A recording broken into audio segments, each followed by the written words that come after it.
창세기 15장. 이런 일이 있은 뒤 주께서 환상 중에 나타나 아브람에게 말씀하셨다. 두려워하지 말라, 아브라함아. 나는 너의 방패다. 내가 네게 큰 상을 베풀겠다. 아브람이 말했다. 주 하나님, 주께서 제게 무엇을 주시렵니까? 주께서 아시다시피 제게는 자식이 없습니다. 저의 상속자가 될 사람이라고는 저의 종인 다메섹 사람 엘리에셀 뿐입니다. 아브람이 말을 이었다. 보십시오. 제게는 자식이 없습니다. 우리 집에서 태어나 자란 이 종이 저의 상속자가 될 것입니다. 주께서 아브람에게 말씀하셨다. 아니다.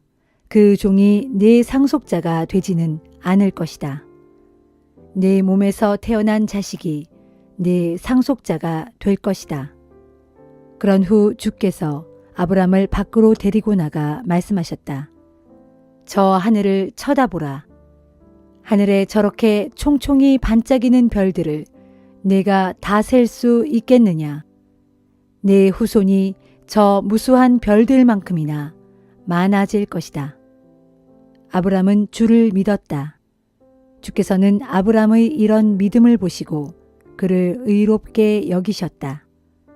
주께서 아브람에게 말씀하셨다.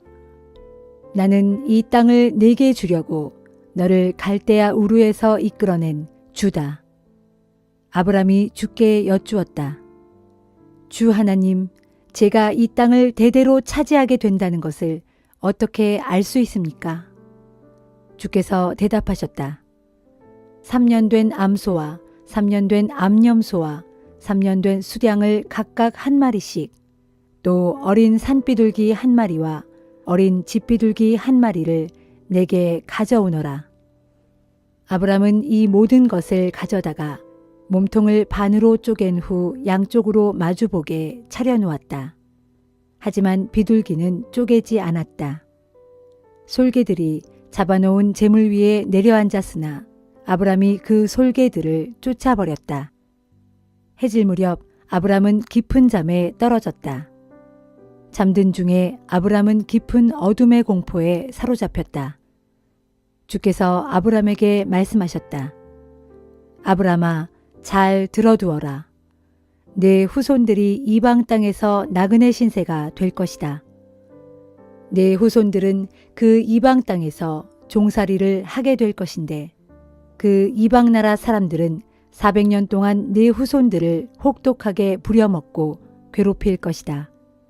그러나 내가 내 후손들을 억누른 그 나라를 벌할 것이다. 그러면 내 후손들은 많은 재산을 가지고 그곳에서 빠져나오게 될 것이다. 너는 오래 살다가 평안히 죽어 땅에 묻힐 것이다. 내 후손들이 이 땅으로 돌아오려면 4세대는 지나야 할 것이다.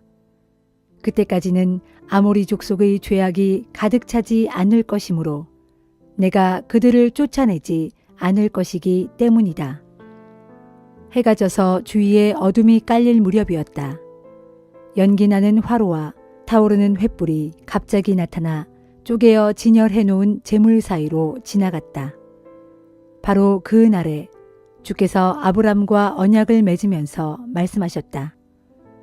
내가 이 땅, 곧 이집트 강에서부터 큰 강인 유프라테스 강까지 이르는 온 땅을 내 후손에게 주겠다. 그 땅은 겐 족속, 그니스 족속, 간몬 족속, 헷 족속, 브리스 족속, 르바 족속, 아모리 족속, 가나안 족속, 기르가스 족속, 여부스 족속이 살고 있는 땅이다. 내가 그 모든 땅을 내 후손에게 주겠다.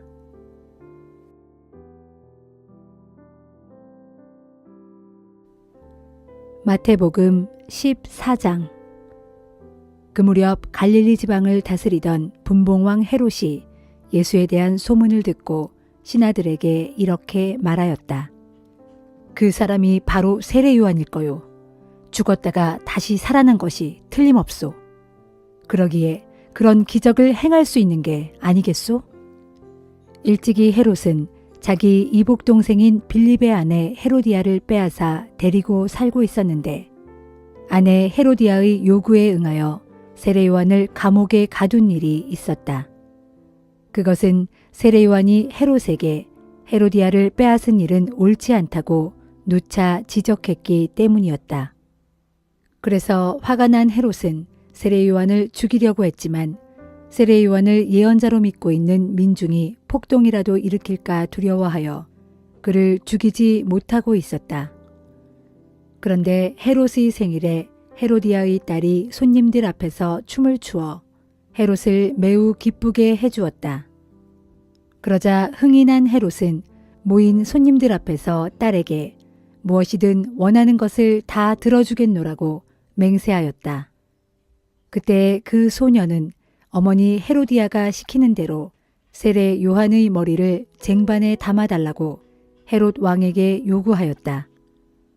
헤롯은 무척 괴로웠지만 많은 손님들 앞에서 자기가 한 맹세로 인해 소녀의 청대로 하라고 신하들에게 명령을 내렸다. 결국 세례 요한은 감옥에서 목이 잘렸고 그의 머리는 쟁반에 담겨 소녀에게 건네졌다. 그러자 소녀는 그것을 자기 어머니 헤로디아에게 갖다 주었다. 이후 세례 요한의 제자들이 스승의 시체를 거두어 장사한 뒤에 예수께 가서 그 일을 알렸다.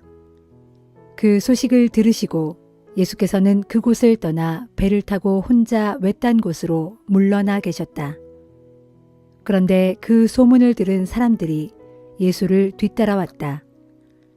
예수께서 배에서 내리셨을 때는 이미 많은 사람들이 기다리고 있었다. 이를 보신 예수께서는 그들을 측은히 여겨 병든 사람들을 일일이 고쳐주셨다.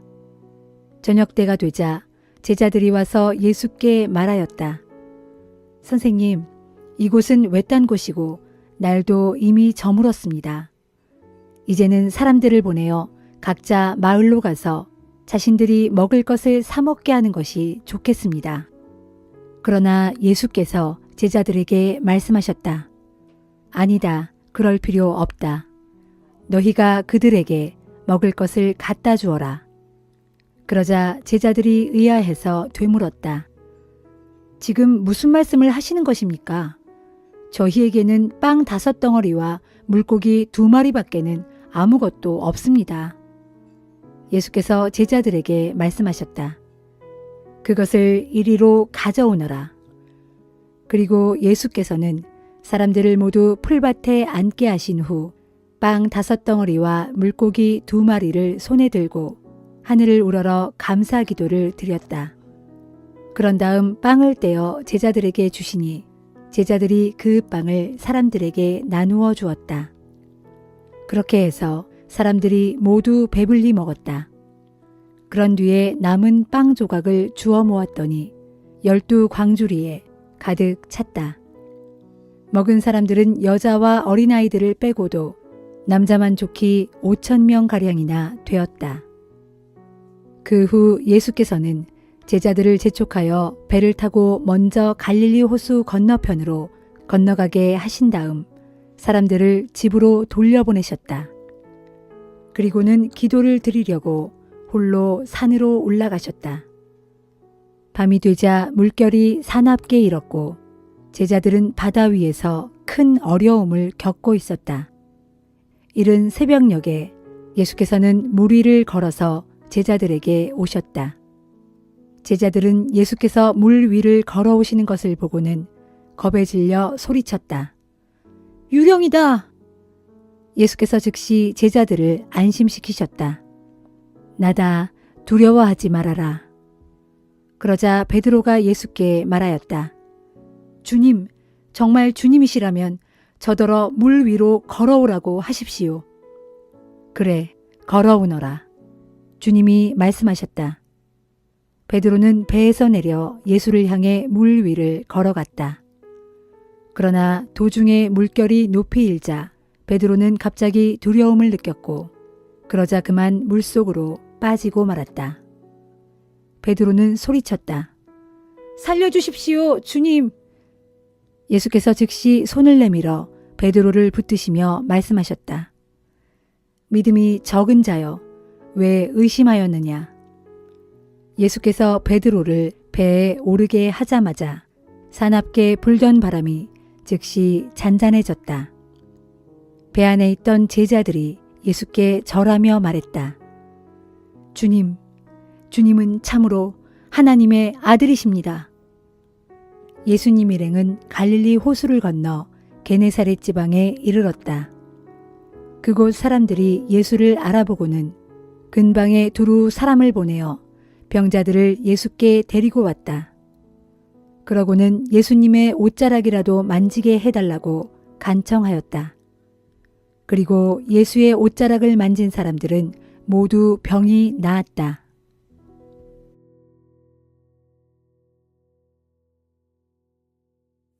느헤미야 4장. 그때의 산발랏은 우리가 예루살렘 성벽을 본격적으로 복구하기 시작했다는 소식을 듣고는 몹시 분개하고 화를 내면서 유다 사람들을 조롱했다. 산발랏은 자기와 함께 일하는 총독부 관리들과 사마리아 군인들 앞에서 유다 사람들을 한껏 비웃으며 조롱하기를, 힘도 없는 저 유다 사람들이 도대체 무슨 짓을 하고 있는 것이냐? 예루살렘 성벽을 다시 쌓는다고?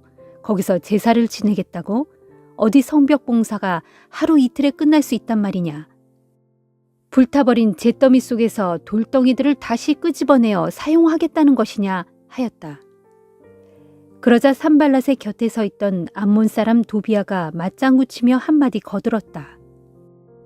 성벽을 다시 쌓아보았자 맞짱 헛일일걸? 여우 한 마리만 기어 올라가도 와르르 무너지고 말걸?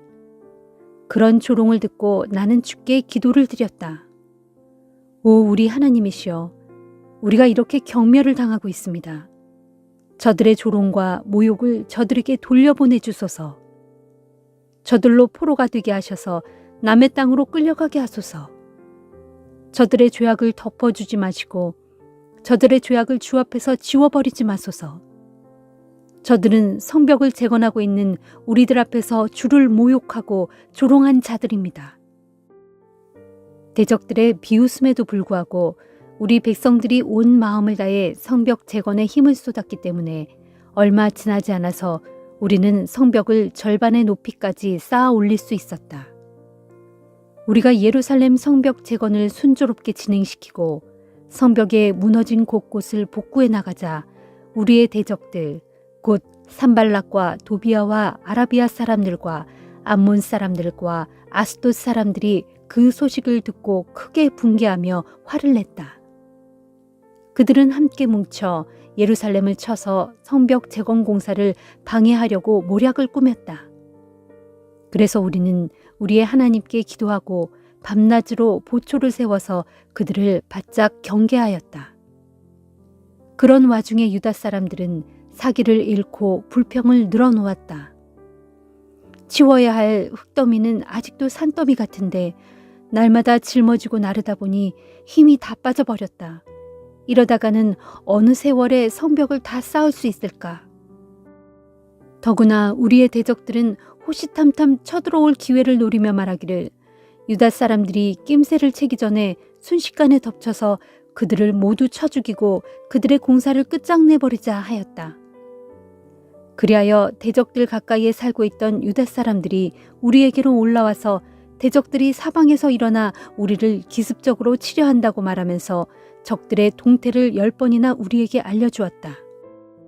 그럴 때마다 나는 칼과 창과 활로 무장한 사람들을 성벽 뒤에 낮은 공터의 가문별로 배치시켰다.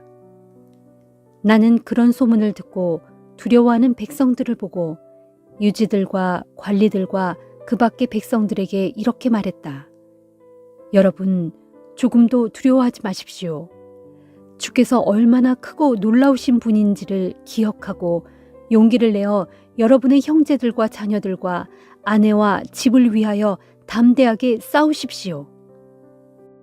마침내 우리의 대적들은 자기들의 계략이 새어나가 모든 계획이 물거품이 되었다는 것을 알아차렸다.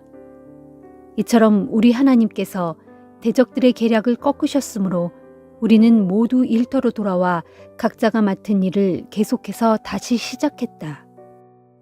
그러나 그날부터 나는 내 부하들을 둘로 나누어 절반은 계속해서 성벽 재건 공사를 하게 하고 나머지 절반은 갑옷을 입고 창과 활과 방패로 무장한 채 사방을 경계하게 했다. 그리고 관리들은 성벽을 쌓고 있는 유다 백성들 뒤에 진을 쳤다. 짐을 나르는 사람들은 한 손으로는 짐을 들고 다른 한 손으로는 무기를 들었다. 또한 성벽을 쌓는 사람들은 각자 허리에 칼을 차고 일을 했다. 다만 나팔 부는 사람들은 항상 내 곁에 있었다.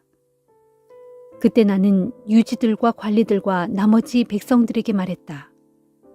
할 일은 많고 공사 지역은 아주 넓어서 사람들이 성벽을 따라 저마다 서로 멀리 떨어져 있습니다. 그러니 나팔 소리를 듣게 되면 모두가 즉시 내게로 모이도록 하십시오. 우리 하나님께서 우리를 위해 싸우실 것입니다.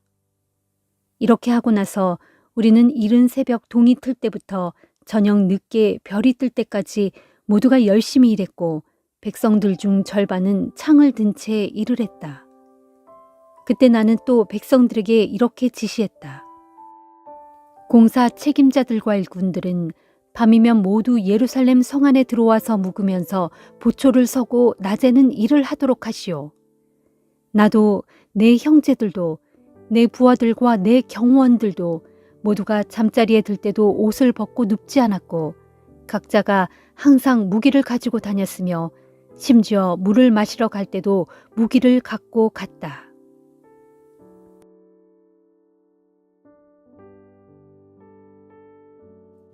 사도행전 14장. 바울과 바나바는 이고디온에서도 역시 유대인의 회당에 들어가서 복음을 전했다. 그러자 복음을 전해들은 많은 유대인들과 이방인들이 믿게 되었다. 그러나 믿음을 거부하는 유대인들은 이방인들을 부추기고 선동하여 믿는 사람들에 대하여 악한 감정을 품도록 했다. 바울과 바나바는 꽤 오랫동안 그곳에 머물면서 담대하게 주의 말씀을 전했다. 주께서는 그들이 전하는 말씀이 참되다는 것을 증명해 주시려고 그들로 하여금 기적과 놀라운 일들을 행하게 하셨다. 그러자 그 도시 사람들은 유대인들을 편드는 자와 사도들을 편드는 자로 갈라졌다. 그런데 이방인들과 유대인들은 자기들의 지도자들과 한패가 되어 바울과 바나바를 학대하고 돌로 쳐 죽이려고 했다. 이 사실을 알고 바울과 바나바는 급히 몸을 피하여 루가오니아 지방에 있는 두 도시 루스드라와 더베 및 그 인근의 마을에 갔다. 사도들은 거기에서도 복음을 계속 전하였다. 루스드라에는 태어나면서부터 단 한 번도 걸어본 적이 없는 안진뱅이가 하나 있었다. 바울이 그 사람을 똑바로 바라보더니 그에게 고침을 받을 만한 믿음이 있다는 것을 알고는 그 사람에게 크게 소리쳤다. 두 발로 일어나시오. 그러자 그 사람이 벌떡 일어나더니 걷기 시작했다. 바울이 한 일을 직접 본 사람들은 루가오니아 지방의 말로 외쳤다. 신들이 사람의 모습을 하고서 우리에게 내려오셨다. 그리고 사람들은 바나바를 제우스라고 불렀고 바울은 주로 말을 하기 때문에 헤르메스라고 불렀다. 또한 그 도시의 외곽에 있는 제우스 신당의 사제는 황소 몇 마리와 화관을 가지고 성문으로 와서 군중들과 함께 두 사람에게 제물을 바치려고 했다. 그런 모습을 보고 바나바와 바울은 자기들의 옷을 찢으며 군중 속으로 뛰어들어가면서 외쳤다. 여러분, 왜 이런 행동을 하십니까? 우리도 여러분과 똑같은 사람일 뿐입니다. 우리는 다만 여러분에게 기쁜 소식을 전하여 이런 헛된 일을 버리고 살아계신 하나님께로 여러분들을 돌아오게 하려고 이렇게 왔을 따름입니다. 오직 하나님만이 하늘과 땅과 바다와 그 안에 있는 모든 것들을 창조하신 분이십니다. 지나간 시대에는 하나님께서 모든 민족들이 자기들 방식대로 살아가도록 내버려 두셨습니다. 그 그렇다고 해서 하나님께서는 자신에 대한 증거까지 없애버린 것은 아닙니다. 하늘에서 비를 내려주시는 분도 하나님이시고 철 따라 열매를 맺게 해주셔서 먹을 것을 풍성하게 제공해 주심으로써 여러분을 기쁘게 해주시는 분도 하나님이십니다. 이런 말을 해도 군중들은 한사코 바울과 바나바에게 제물을 바치려고 했지만 두 사도는 간신히 군중들을 말려 자신들에게 제물을 바치지 못하게 했다.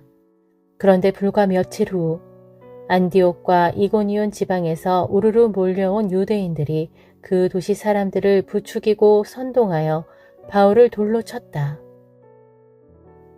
군중들은 바울이 죽은 줄 알고 그를 성 밖에 끌고 가서 버렸다. 그러나 신자들이 모여들어 바울 주위에 둘러섰을 때 바울이 깨어나더니 성 안으로 돌아갔다. 이튿날 바울은 바나바와 함께 더베를 향해 떠났다. 두 사도가 더베로 가서 거기서 복음을 전하자 많은 사람들이 믿게 되었다. 그 뒤 두 사도는 루스드라와 이고니온을 거쳐 수리아의 안디옥으로 되돌아갔다. 돌아가던 길에 두 사도는 들르는 도시마다 제자들을 붙들어주고 믿음에 충실한 삶을 살도록 격려했다. 두 사도는 제자들에게 이렇게 말했다. 하나님 나라에 들어가려면 우리가 숱한 고난을 겪지 않으면 안 됩니다. 힘을 내십시오. 바울과 바나바는 각 교회마다 장로들을 뽑아 세우고 그들을 위해 금식 기도를 드린 후 그들을 지켜 보호해 달라고 자신들이 믿는 주님께 부탁하였다. 그 후 두 사도는 비시디아 지방을 거쳐 밤빌리아 지방으로 갔다. 두 사람은 버가에서 복음을 전한 후에 아탈리아로 내려가서 거기에서 배를 타고 마침내 수리아 지방의 안디옥으로 되돌아왔다. 안디옥은 복음을 전하라는 하나님의 분부를 받고 두 사람이 처음 길을 떠났던 곳인데 이제 그 분부를 다 이룬 것이다. 두 사람은 신자들을 모아놓고 하나님께서 자신들을 통하여 하신 크신 일들에 대해서 또 어떻게 하나님께서 이방인들에게 믿음의 문을 열어주셨는지에 대해서 보고하였다. 그런 뒤 두 사람은 오랫동안 안디옥에서 제자들과 함께 지냈다.